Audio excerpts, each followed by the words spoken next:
Muchas gracias, señor diputado.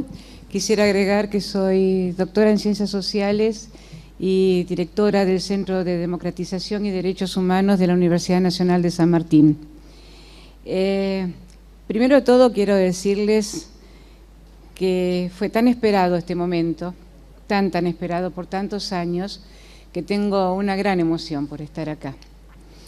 Que soy consciente de todos los conflictos y dificultades que se presentan y de cómo de alguna manera se quiere estar tironeando algunas posturas. Y por lo tanto como soy profesora, quiero hacer un recorte, como hago cuando doy clases en un posgrado, un recorte de aquello que yo puedo abordar ahora para reconocer todo aquello, de toda la riqueza de la cual se han hablado acá, sobre todo de todas las colegas que me precedieron en la defensa del proyecto de la campaña. El proyecto de la campaña por el derecho al aborto legal, seguro y gratuito es producto de la historia de la movilización de mujeres y feministas y ha sido debatido colectivamente por más de 12 años en la sociedad. No está improvisado. Como ya lo han dicho en este recinto, esa lucha no comenzó ahora, viene de hace casi 35 años, tiene casi tantos años como el proceso de democratización iniciado en Argentina en 1983 y acompañó ese proceso. Se amplificó en los encuentros nacionales de mujeres, que son el punto nodal de expansión y articulación feminista. En los años transcurridos, diversas organizaciones y redes se han organizado para canalizarse finalmente en la campaña. La crisis del 2001 y las protestas populares previas y posteriores fueron un significativo cambio de escenario en la vida política argentina y también lo fueron para las demandas de nuevos derechos vinculados a la sexualidad. Las mujeres que tenían alguna forma de militancia o activismo en los barrios o que participaban de los encuentros nacionales de mujeres comenzaban a romper el silencio, hablaban del aborto y activaban por la despenalización y legalización junto con las feministas. Este proceso se fue profundizando. Observemos hoy las calles. Miles de adolescentes y jóvenes de diferentes barrios, colegios, universidades, fábricas, nutren las marchas y reclaman en forma cada vez más enérgica por la educación sexual integral, el libre acceso a la anticoncepción, la despenalización y legalización del aborto y la igualdad de género en todos los ámbitos. La salida a la calle a las manifestaciones y el activismo en diferentes espacios tiene un potencial transformador de las identidades. Yo me dedico a estudiar este tipo de cosas. ¿Qué es lo que sucedió con la emergencia y el desarrollo del Ni Una Menos? Con el tiempo, el reclamo se construyó en discurso feminista y especialmente las jóvenes mujeres, lesbianas y trans abrazaron la lucha por la legalización del aborto, como lo vimos el 8 de marzo del año pasado y especialmente el pañuelazo del 19 de febrero de este año y la marcha teñida de color verde en el 8 de marzo de este año.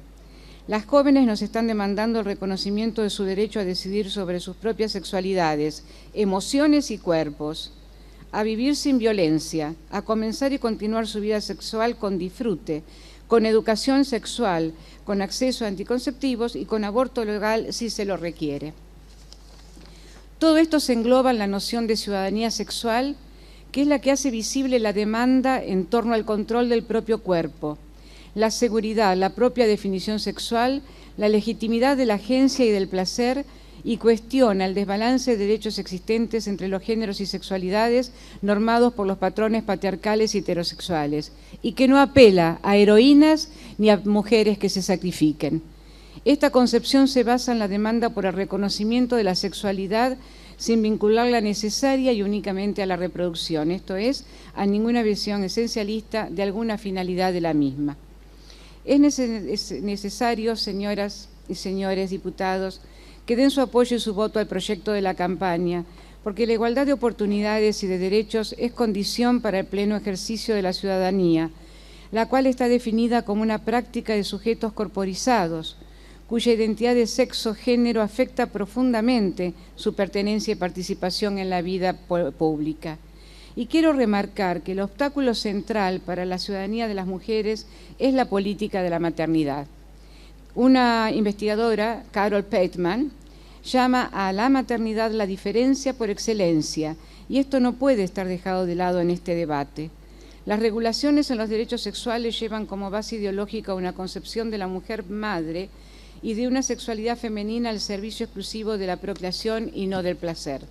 Generalmente en los grupos que más se oponen a los derechos sexuales existe una ideología patriarcal muy acentuada, ya se trate de varones o de mujeres.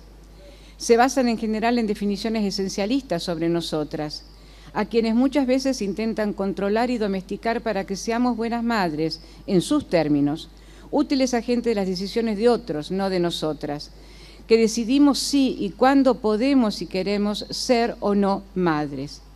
Pero se ensañan más con los cuerpos, emociones y decisiones de las mujeres más pobres para tutelarlas y con la excusa de cuidarlas tomar decisiones por ellas. La demanda en torno a la despenalización y legalización del aborto se inscribe en el marco de la sexualidad como asunto político, de ampliación de la ciudadanía para las mujeres, lesbianas y trans, enarbolando el cuestionamiento al orden patriarcal que vincula la sexualidad a la procreación. Está ligada al reclamo por el control de nuestros cuerpos y exige un enfoque de derechos humanos y política pública, por lo tanto desvinculado de las creencias religiosas, lo que indica la importancia de la profundización del Estado laico que, como la democracia, siempre puede ampliarse y perfeccionarse. Estado laico que debe garantizar con las políticas públicas el poder de las mujeres, lesbianas y trans, para tomar decisiones libremente sobre sus cuerpos y sus propios proyectos de vida. Las leyes y políticas públicas no pueden responder ni a los deseos de algunas dirigencias religiosas ni a las creencias religiosas y morales de legisladores y funcionarios. Las mujeres, cuando se aplique esta ley, decidirán lo que puedan y quieran, ya que las que abortan no son marcianas, en su mayor parte profesan alguna religión, como se ha dicho acá. O me pregunto, ¿es este el problema? ¿Que sean creyentes y que aborten? ¿Y que no hayan tenido las espantosas consecuencias que quisieron mostrar acá durante todas estas semanas de debate? Históricamente se nos ha considerado menores y hasta que lo fuimos consiguiendo, sin derechos para disponer libremente de la propiedad, sin derecho a la educación, al voto, a la responsabilidad parental, etcétera, etcétera. Y en pleno siglo XXI, a casi 100 años de la modificación del Código Penal que estableció 2 causales, que ya fueron discutidas, seguimos siendo consideradas incapaces de tomar decisiones responsables sobre un embarazo no deseado, cualquiera sea la causa. Las adolescentes y jóvenes, muchas son nuestras hijas y nietas, que tienen proyectos de vida a desarrollar, que pueblan las manifestaciones, que hacen talleres en los colegios para compartir estrategias de cuidado individual y colectivo. Merecen ser tratadas como sujetas de derechos, ciudadanas plenas y no sufrir humillaciones, tratos crueles de parte de las instituciones y sus agentes que debieran garantizar sus derechos, lo cual afecta a todas, pero más a las que poseen menos recursos y son de territorios marginales. Su tiempo, por favor. Sí, termino un segundito. Gracias, señor diputado. Por eso, educación sexual, anticonceptivos, despenalización y legalización del aborto para respetar los derechos de todas. Ha llegado el momento en que las mujeres no tengamos que presentarnos ante el poder patriarcal, sea este ejercido por varones o por mujeres, para explicar nuestras decisiones. Esto es lo que nos convertirá en ciudadanas plenas. Muchas gracias.